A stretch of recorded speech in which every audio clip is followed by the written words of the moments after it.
喺 Hamilton 起咗喺度。好多街坊咧，其實喺度住得好耐嗰啲街坊啊，佢哋係3代嘅人士都讀過呢個 Gibson Public School， 可能係個阿爺，跟住到啲仔女，跟住個孫亦都讀過 Gibson 嘅。間學校唔錯㗎，以前起落嗰啲嘢咧特別襟嘅。佢個外牆咧好紮實嘅，紅磚外牆。入到入邊咧，我見過有啲人去過呢間學校 post 出嚟嘅相咧，入邊嗰啲樓梯就好闊大、好寬敞，亦都有個地下室嘅。好啦，啲靈異嘢係幾時開始嚟嘅咧？首先咧，最早期被人發現佢有呢個靈異事件咧，就係70年代嘅時候。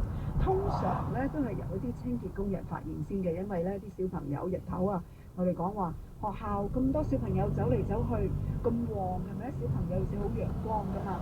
轉左。